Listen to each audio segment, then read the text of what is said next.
All right, internets. Here, today's project is a customized parts holder that is inspired by the Sortimo system. If you know the Sortimo system, it's basically a stackable array of storage containers.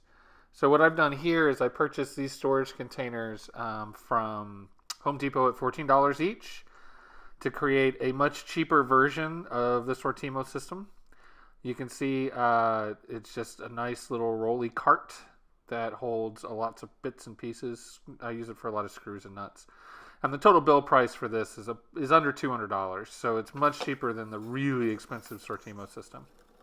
So first step is building the frame. This is kind of what's going to be, it's going to carry all the weight.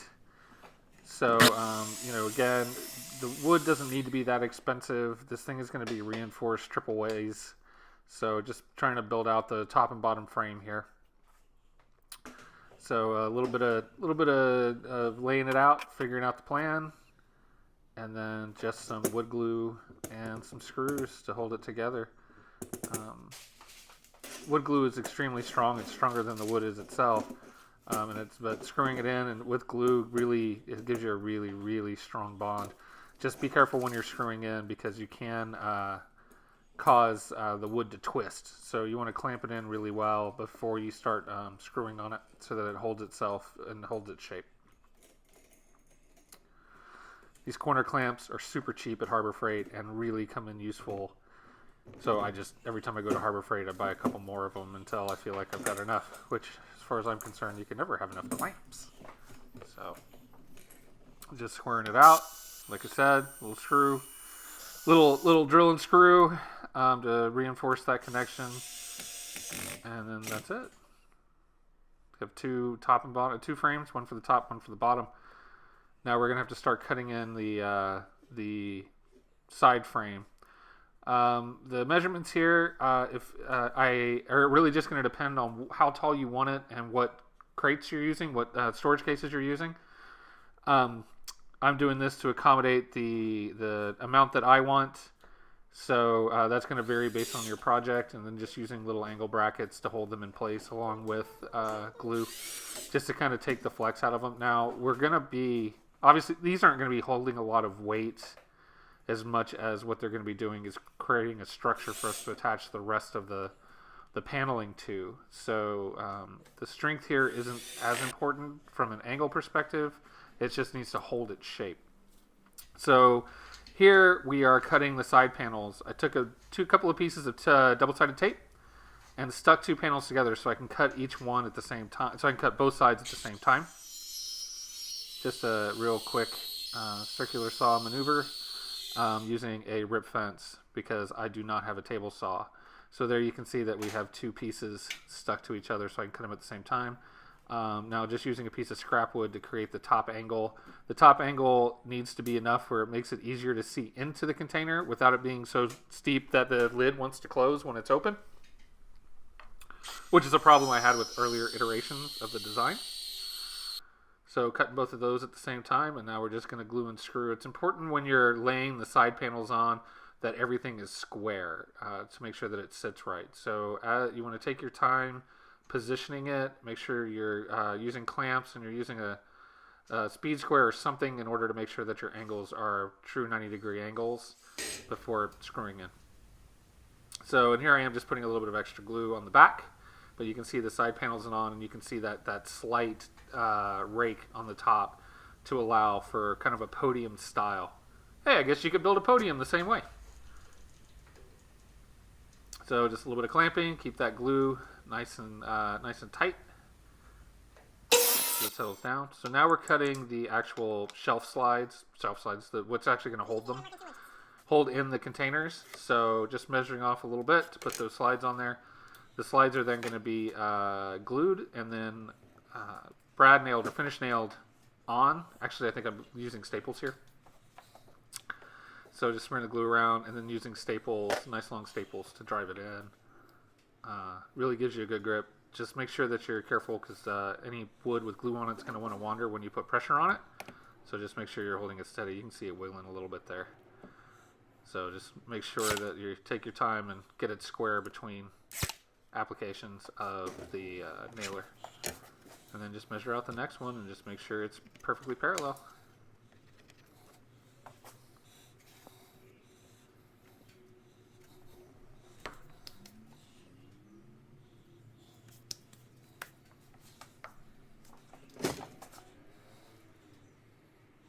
And then there, got them all straight and lined out.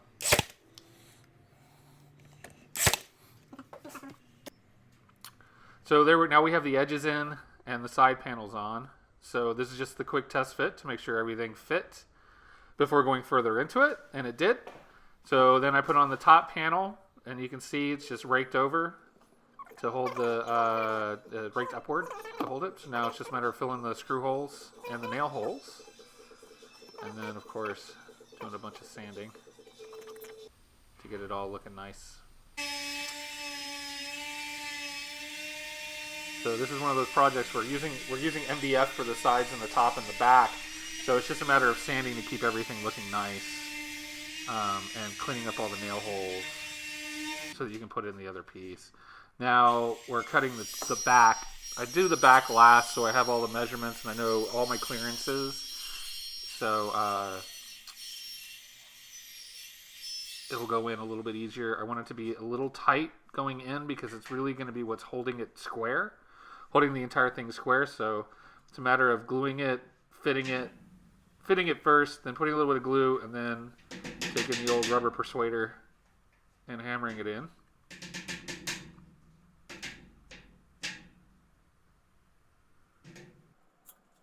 And then nailing in the back into position. Now the catch, not like a catch, but the catch, the thing that's going to stop it, the holder from sliding off the top, is just a little piece of wood just to hold it. So I cut it on my miter box because it's just the easiest thing to grab. And then a little bit of glue and nailing to hold that into place. And you're just kind of trying to find something that looks good aesthetically, and kind of centers the box so it looks good with the storage box on top, while also complementing that front lip on the top.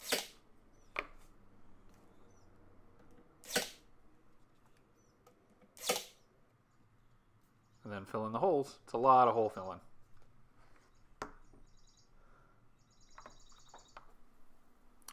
Now it's just priming, using kills to prime it and get it ready for its layer of paint. So, and then painting it whatever color you want. This one I'm doing black. So in just a moment you'll see that. But now we're cutting the rails. So the rails are just literally to keep the paint from chipping off of the slats that are holding the compartments in, the little pack totes in. And you can see here, I just used contact cement and stuck them on top. And the whole idea there is just to create a little bit of more freedom of movement. So it's not rubbing against that wood, so it's also not rubbing the paint off. And then I finished it out with a piece of diamond plate on the top, put on with that contact cement as well, and then some casters on the bottom. So you can see one of the old ones I made in the background, and then for my father, and then my newer one in the foreground. This is like a nice simple one. It was a commission, and they wanted something that matched their existing toolboxes. And you can see it in action with the tote on top. Really just a nice thing to be able to move around the garage as you're working on a project, so you can get to all your screws and nuts and bits and pieces, electrical pieces, whatever you want to store. And here it is all finished. And that's it. That's how to make a custom parts holder, kind of mimicking the Sortimo brand. Have a great one.